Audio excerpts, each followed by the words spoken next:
नमस्कार, मैं हूं संजय शर्मा। आप देख रहे हैं 4 PM न्यूज नेटवर्क। मोटा मोटा 9-10 महीने रह गए हैं लोकसभा के चुनावों में। हर किसी के जहन में सवाल है कि ब्रांड मोदी का मुकाबला कौन करेगा। बिखरा हुआ विपक्ष करेगा, संयुक्त विपक्ष करेगा।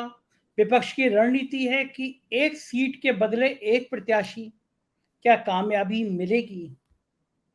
पटना के बाद विपक्ष की बेंगलोर में मीटिंग होने जा रही है। उससे पहले महाराष्ट्र में एनसीपी को तोड़ने में बीजेपी ने कामयाबी हासिल कर ली। कुछ पार्टियां ऐसी हैं जिनको लेके बहुत कंफ्यूजन है कि ये कांग्रेस के साथ अलायंस में आएंगी या नहीं आएंगी। जो मुख्य पार्टियां हैं उसमें तेलंगाना में केसीआर हैं, उड़ीसा में पटनायक साहब हैं, बंगाल में ममता बनर्जी हैं और दिल्ली में आम आदमी पार्टी है। इन चारों की कांग्रेस से जो लगातार सास बहू की लड़ाई रहती है, उससे बड़ा मुश्किल लगता है। समझ में नहीं आता कि ये कांग्रेस के संग रास्ता निकालेंगे तो निकालेंगे कैसे। जब पटना में अरविंद केजरीवाल गए तो कांग्रेस बड़ी खुश हो गई, बाकी पार्टियां भी खुश हो गई, चलो बैठ के एक रास्ता निकलेगा। लेकिन आए अरविंद केजरीवाल, उन्होंने कह दिया कि अध्यादेश नहीं का समर्थन नहीं किया दिल्ली वाले का कांग्रेस ने, तो कोई बातचीत ही नहीं है। और उसके बाद फिर एक दूसरे पे लड़ने लगे। आधी कांग्रेस चाहती है गठबंधन ना हो आम आदमी पार्टी के साथ, कुछ नेता चाहते हैं गठबंधन हो जाए आम आदमी पार्टी के बाद उसके साथ।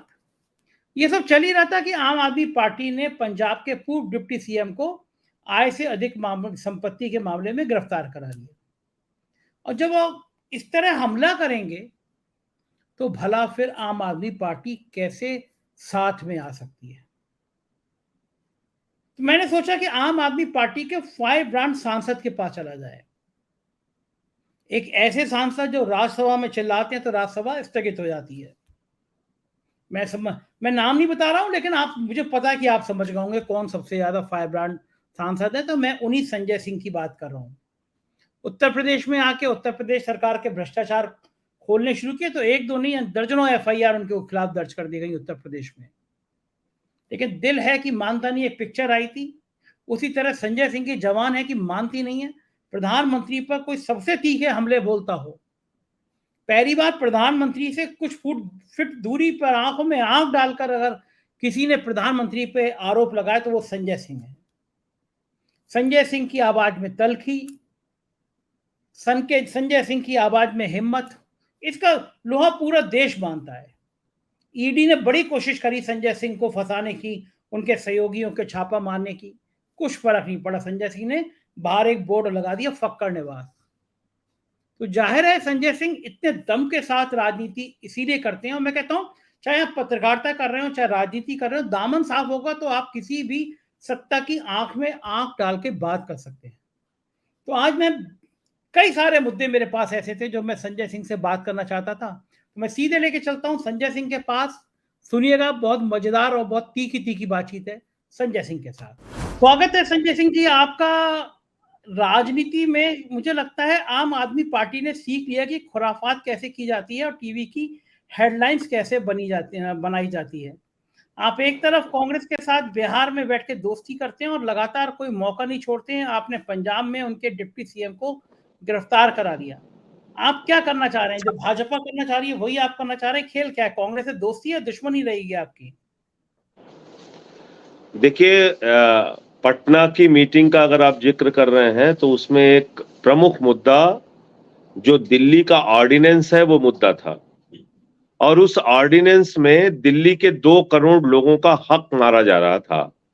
तो हमने सभी पॉलिटिकल पार्टी से मुलाकात की, कांग्रेस को भी चिट्ठी लिखी कि भाई मुलाकात का समय दीजिए, हम इस पे आपका समर्थन चाहते हैं।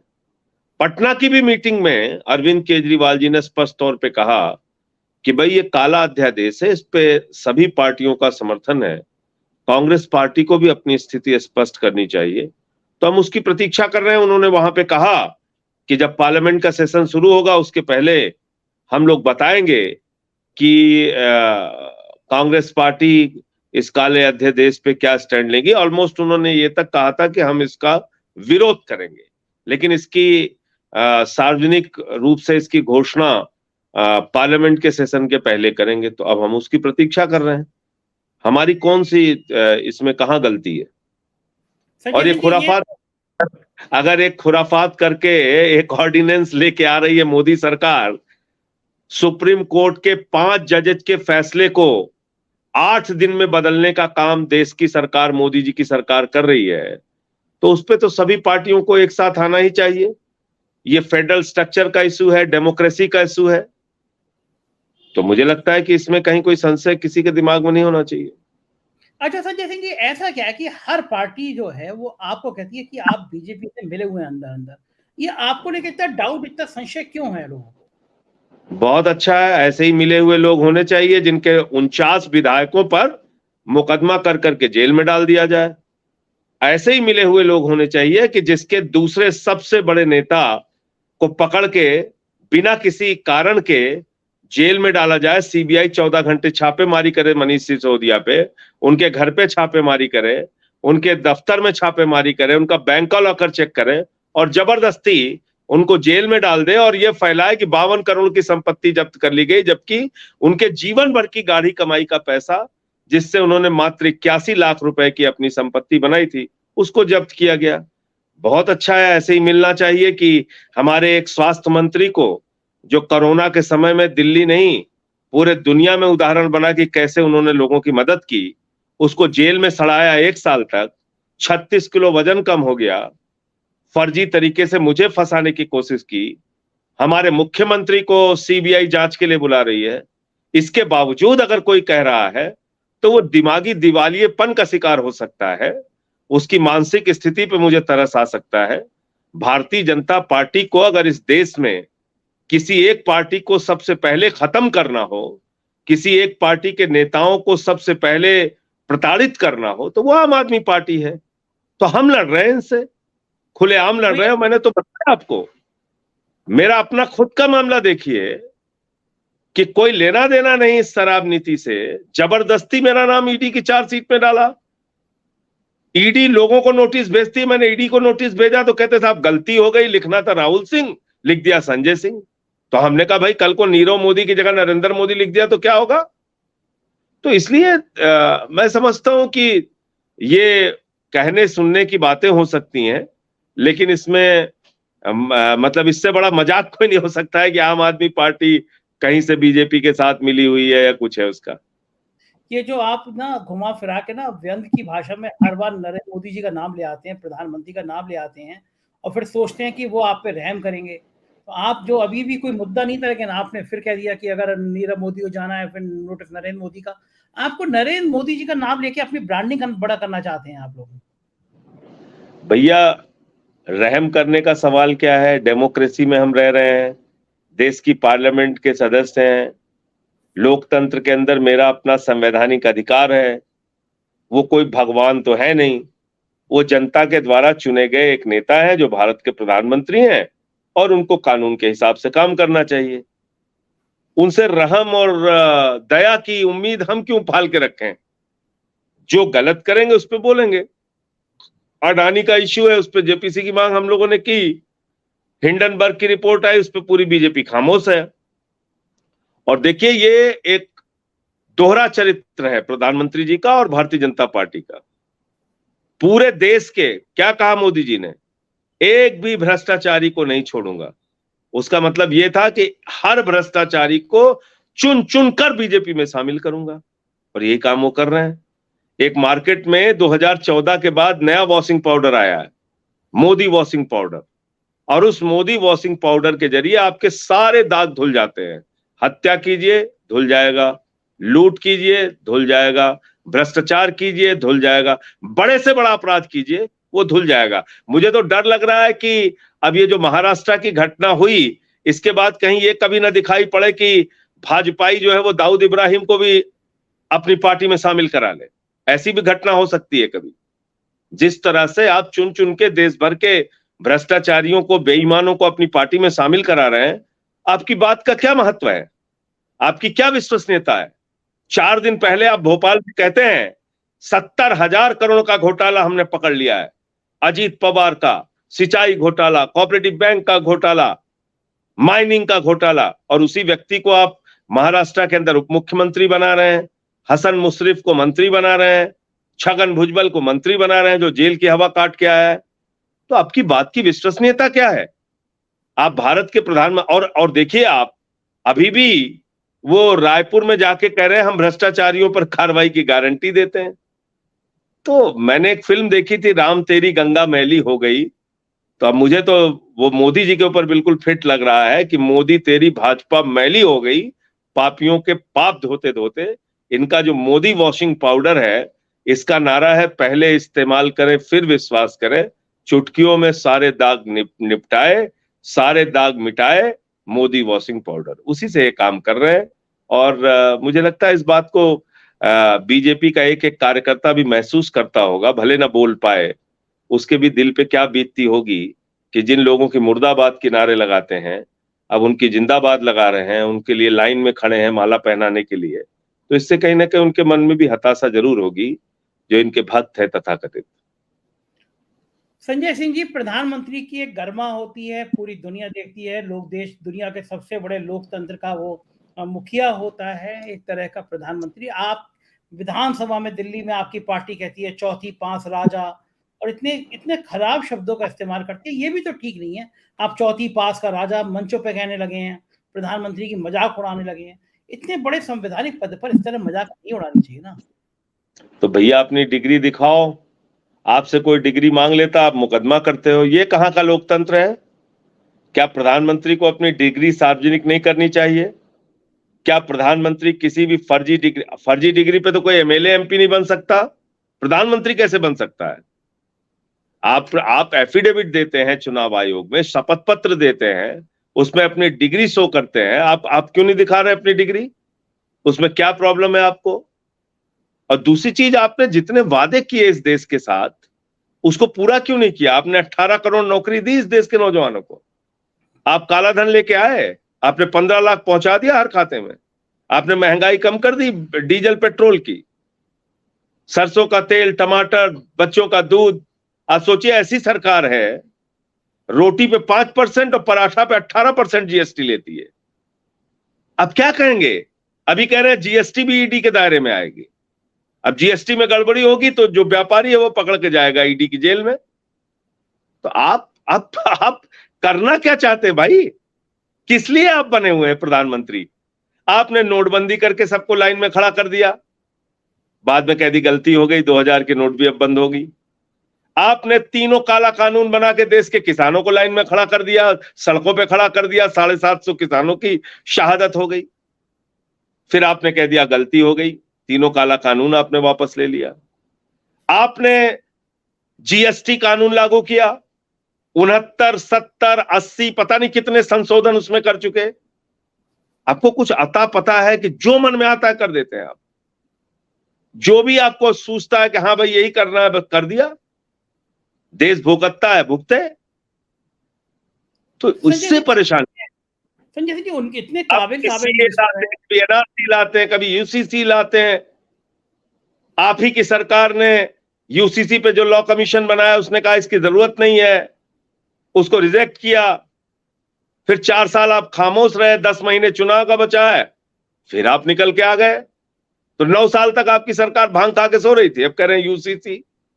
लगाए रहते हैं पूरे देश के लोगों को किसी न किसी काम में। आपकी पार्टी का भी नफरत की फैक्ट्री है, और असली मुद्दों से ध्यान भटकाने का सबसे बेहतरीन तरीका है कि पूरे देश को नफरत में उलझा के रखो, हिंदू मुसलमान की डिबेट में उलझा के रखो, अपना काम चलता रहेगा, देश लूटते रहिए, कोई दिक्कत नहीं है उनको।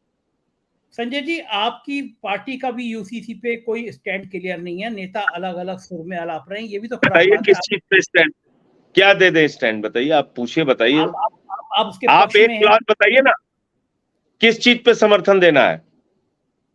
आप इतने बड़े पत्रकार हैं, आप एक क्लॉज बताइए, यूसीसी का क्या क्लॉज है, क्या दस्तावेज है, क्या उन्होंने तैयार किया? प्रारूप बनाया है कि आनी चाहिए, बातें होनी चाहिए, विमर्श होना चाहिए, आप अभी तो उसका विरोध कर रहे हैं। भाई किस चीज पे विमर्श करेंगे?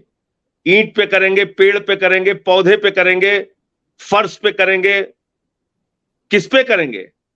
संजय जी, किस चीज पे? एक समस्या ये, आप देश के टीवी चैनल देखते नहीं है, घंटों घंटों ऐसी डिबेट हो रही है उन पर टीवी चैनलों पे, देश के मेन स्ट्रीम बस अभी आपने ठीक पकड़ा, ये इसी के लिए किया हुआ है, नकली बहस चलाने के लिए। ना इनके पास कोई दस्तावेज है, ना इन्होंने सभी समुदायों से बातचीत की। आर्टिकल 44 की बात करते हैं।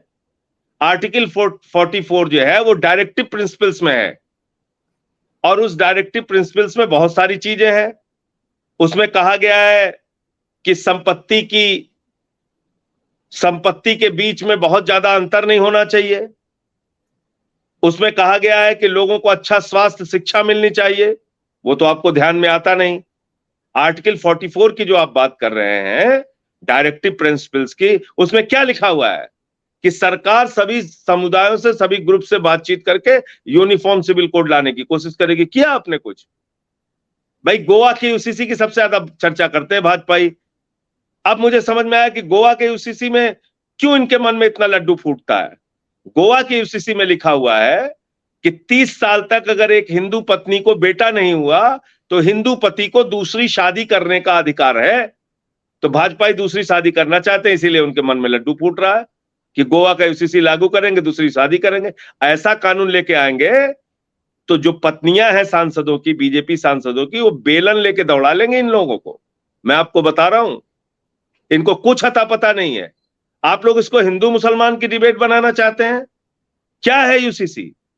अगर हिंदुओं की बात मैं करता हूं, इस देश के करोड़ों हिंदुओं की बात करता हूं, इस देश के करोड़ों हिंदुओं को हिंदू अनडिवाइडेड फैमिली एक्ट के तहत इनकम टैक्स में राहत मिलती है। अगर आप यूनिफॉर्म सिविल कोड लाएंगे तो वो यूनिफॉर्म सिविल कोड के तहत उनको इनकम टैक्स की राहत मिलना बंद हो जाएगी। संजय शर्मा जी, वो मुनाफा, वो फायदा, वो इनकम टैक्स की राहत मुसलमान और ईसाई और सिख को नहीं मिलती, हिंदुओं को मिलती है। तो आप हिंदुओं का इतना बड़ा नुकसान करने जा रहे हैं। आपने बात किया हिंदुओं से? आप 371 लगा हुआ है पूरे नॉर्थ ईस्ट में, नागालैंड में, मिजोरम में, सिक्किम में, उनके कुछ स्पेशल राइट्स हैं, उनके कुछ विशेषाधिकार हैं। नागालैंड, मिजोरम की विधानसभा की मंजूरी के बगैर उनके जमीन संबंधी कानून, उनके धार्मिक कानून, उनके परंपराओं से संबंधित कानून, उसमें कोई भी रद्दोबदल, कोई फेरबदल आप नहीं कर सकते। आपने उन लोगों से बातचीत की? एनडीपीपी बीजेपी का सहयोगी संगठन है जो नागालैंड की सरकार में है, उसने इनका विरोध कर दिया। तो बीजेपी के 5 मंत्री क्यों बैठे हुए भाई सरकार में? इस्तीफा दिया उन्होंने। मिजोरम की सरकार ने विरोध कर दिया, मेघालय में संगमा की सरकार ने विरोध कर दिया, जो बीजेपी के साथ हैं, उनके सहयोगी दल हैं। आपने बातचीत की उनसे, उनका कॉन्फिडेंस लिया? तो इसलिए हवा में बात कर रहे हैं आप। सिखों का आनंद मैरिज एक्ट है, उनसे बात की? जैन मुनियों के लिए इस देश के अंदर कोई हिंदू अगर सड़क पे नग्न अवस्था में टहले तो वो अलाउ नहीं है, किसी दूसरे धर्म का व्यक्ति अलाउ नहीं है। लेकिन एक दिगंबर जैन मुनि जो है वो निकलता है तो श्रद्धा से बहुत सारे लोग जाते हैं, उसका पैर छूते हैं। न्यूडिटी का कानून उसके ऊपर नहीं लागू होता। तो कल को आप ऐसा कानून बना दे, पता चला आपके बजरंग दली पकड़ के उनकी लिंचिंग कर दे, क्या करोगे आप? आपने किसी से कोई बातचीत नहीं, खाली मजा क्या आता है, बस मुसलमान 4 मौलाना बैठा लेंगे और इधर से 3-4 मुर्गे रहेंगे, वो आपस में लड़ रहे हैं। तो ना कुछ सिर का पता, ना पैर का पता, ना कोई दस्तावेज है, ना कोई ड्राफ्ट है, ना किसी से डिस्कशन है, ना कोई चर्चा है। जबरदस्ती की बात। ये अपने आप को जो मेन स्ट्रीम मीडिया कहती है। और संजय शर्मा जी, आपके चैनल पे मैं पूरी जिम्मेदारी से एक बात कह रहा हूं, और किसी बीजेपी के नेता को बुलाकर पूछिएगा, अगर उसके अंदर साहस होगी तो जवाब देगा। इनके जो पुरखे हैं आरएसएस के लोग, जब बाबा साहब doctor Bhimrao Ambedkar Hindu code bill लेके आए थे, पहले हिंदुओं में भी बहुविवाह की प्रथा थी, उस कुरीति को जब खत्म करने की पहल भारत के संविधान निर्माता बाबा साहब डॉक्टर भीमराव अंबेडकर ने किया था, तो आरएसएस ने, बीजेपी के पुरखों ने नंगा नाच किया था पूरे देश में। यह मैं पूरी जिम्मेदारी के साथ आपके चैनल पे बोल रहा हूं, नंगा नाच किया था, पुतले जलाए थे बाबा साहब के, इस्तीफा हुआ था बाबा साहब डॉक्टर भीमराव अंबेडकर का। ये लोग बात करते हैं जेंडर जस्टिस की, ये जेंडर जस्टिस की बात ये लोग कर रहे हैं। 33% महिलाओं के लिए रिजर्वेशन कब से सड़ रहा है पार्लियामेंट में? क्यों नहीं पास किया 9 साल में मोदी जी ने? हमारी पहलवान बेटियां बैठी हुई थी जंतर मंतर पे, क्यों नहीं जेंडर जस्टिस तब याद आया उनको? तो इसलिए ये दोहरे चरित्र के लोग हैं, इनको एक नकली बहस चलाना है। ये बिल अगर लागू हो गया, मैंने तो बताया आपको कि आपको यूनिफॉर्म सिविल कोड लाने से पहले हिंदुओं से भी बातचीत करनी पड़ेगी। आप तो खाली नकली की बहस मुसलमानों से चलाते रहते हैं। मैंने पूछा इनकम टैक्स की राहत जो हिंदू अनडिवाइडेड फैमिली एक्ट के तहत मिलती है हिंदुओं को, उसका क्या होगा? कोई जवाब नहीं भाजपाइयों के पास। और ये मैं आपको बता दूं, देश की राजधानी दिल्ली है, भाजपाइयों की राजधानी नागपुर है, और नागपुर यह चाहता है कि देश में दलितों और पिछड़ों का आरक्षण खत्म होना चाहिए। यह उस दिशा में कोशिश है। आज ये यूसीसी लागू करेंगे और कल को कहेंगे एक देश एक कानून, दलितों पिछड़ों आदिवासियों का आरक्षण खत्म। जिस बीजेपी के राज में आदिवासी युवक के ऊपर पेशाब किया जाता है, जिस बीजेपी के राज में गुजरात के अंदर एक बच्चा, दलित बच्चा गेंद छू लेता है तो उसका अंगूठा काट लिया जाता है, जिस बीजेपी के राज में सोनभद्र में एक दलित युवक को जूते पे थूक के चटवाया जाता है, अब ये समान नागरिकता है? दलितों पिछड़ों आदिवासियों को आप नागरिक नहीं मानते इस देश का, जानवरों जैसा उनके साथ व्यवहार करते हैं। पहले उनको इंसान तो मानो, फिर समान नागरिक कानून की बात करो। ये मैं कहना चाहता हूं। इसलिए विदाउट डिस्कसिंग, बिना किसी से बातचीत किए अगर आप कोई कानून बनाने जा रहे हैं तो इसका मतलब सिर्फ और सिर्फ नकली बहस चलाने की आपकी मंशा है, कोई यूसीसी लाने की मंशा आपकी नहीं है। संजय सिंह जी, मेरा कहना यह है कि आपके तेवर बता रहे हैं कि जो मानसून सत्र है, चूंकि आप जब राज्यसभा में पहुंचते हैं तो टीवी पे सिर्फ आप ही की आवाज सुनाई पड़ती है 2 मिनट के लिए, और 30वें मिनट पे कह दिया जाता है कि राज्यसभा स्थगित। तो आपके जो तेवर अभी हैं वो बता रहे हैं कि मानसून सत्र में आप राज्यसभा चलने नहीं देंगे इस बार भी। देखिए, ऐसा है कि आप एक भी उदाहरण मेरा नहीं दे सकते कि मैंने कभी भी राज्यसभा में बिना किसी कारण के हंगामा किया हो। किसानों के काले कानून का मामला था, निश्चित रूप से हमने हंगामा किया उस पर, और करना चाहिए था, और मेरी बात सही हुई। पहले दिन मेरी बात मान लेते, जब हम लोग टेबल पे चढ़े थे और माइक तोड़ा था, तो शायद जब मुझे सस्पेंड भी किया गया था, अगर मान लिए होते उसी समय मेरी बात, आम आदमी पार्टी का प्रस्ताव मान लिए होते, तो 1 साल तक इस देश के किसानों को सड़क पर नहीं बैठना पड़ता, 750 किसानों को अपनी शहादत नहीं देनी पड़ती। तो जब भी कभी मैंने सवाल उठाया पार्लियामेंट के अंदर या पार्लियामेंट को बाधित किया है, बेल में गया हूं, तो उसकी वजह सिर्फ लोगों के मुद्दे रहते हैं, अपना कभी कोई व्यक्तिगत कारण नहीं रहता। तो इसलिए जब पार्लियामेंट चलेगी तो ये सारे मामले आएंगे। अडानी के मामले में जेपीसी बननी चाहिए, हिंडनबर्ग की रिपोर्ट का क्या होगा, ये सब सवाल है लोगों के मन में। लाखों करोड़ का घोटाला आपके मित्र लोग करेंगे। तो मैंने तो आज कहा कि भाई, परिवार नियोजन में एक नारा था कि हम दो हमारे दो, और नरेंद्र मोदी जी का नारा है हम एक हमारे एक। उसी एक को हवाई जहाज भी आकाश में, जमीन पे एयरपोर्ट, समुद्र में सी पोर्ट, पाताल में गैस, कोयला, सड़क, बिजली, पानी, स्टील, सीमेंट, सब कुछ। तो परिवारवाद बुरी चीज है, मैं बिल्कुल समर्थन नहीं करता। परिवारवाद बहुत बुरी चीज है, लेकिन मोदी जी आपका तो एक ही परिवार है। चाचा का लड़का कौन? अडानी। छोटा भाई कौन? अडानी। मझला भाई कौन? अडानी। मौसी का लड़का कौन? अडानी। बुआ का लड़का कौन? अडानी। तो सब कुछ तो आपका तो सारा परिवार अडानी है। आपने एक ही आदमी के पीछे पूरा देश लुटा दे रहे हैं। हमारे बेचारे जो नौजवान जो लाइन में लग के वोट करते हैं, कहते हैं बेटा 4 साल का अग्निवीर बन जा, सूली पे चढ़ जा। संजय सिंह जी, आपने तो ये है सवाल। संजय सिंह जी, अंबानी से दोस्ती हो गई क्या? अंबानी का नाम नहीं ले रहे आप, केवल आज अडानी पे हमलावर हैं। अंबानी का भी नाम लेंगे, अंबानी का हिंडनबर्ग से संबंधित कोई रिपोर्ट आएगा, बिल्कुल बोलेंगे। कोई भ्रष्टाचार से संबंधित मामला आएगा, बिल्कुल बोलेंगे। पहले आप कहते थे ना हम दो हमारे दो, आपने अब कह रहे यूपी में देखा नहीं है हम्म, किस व्यक्ति के भ्रष्टाचार की जानकारी मुझे मिली और आपको हमने नहीं दिया, मीडिया के सामने आके नहीं बोला? बताइए आप। जल जीवन मिशन का घोटाला हो, चाहे बेसिक शिक्षा विभाग का घोटाला हो, चाहे कोरोना के मामले में ऑक्सीमीटर खरीदने का घोटाला, किस पे नहीं बोला? तो किसी से कोई रिश्तेदारी नहीं है। जब कुछ मिलेगा तो जरूर सामने रखेंगे। यूपी में एफआईआर भी थोक पे भाव में दर्ज हुई थी यूपी में, अभी भी है, अभी भी मुकदमे हैं। 24-25 मुकदमे किया है बाबा जी ने। अब संजय सिंह जी, अब सब लोग ये पूछते हैं, चूंकि मोटा मोटा 9-10 महीने बचे हैं लोकसभा चुनाव में, ये जो विपक्ष की एकता की बात हो रही है उसमें 2-3 नाम आड़े आ रहे हैं।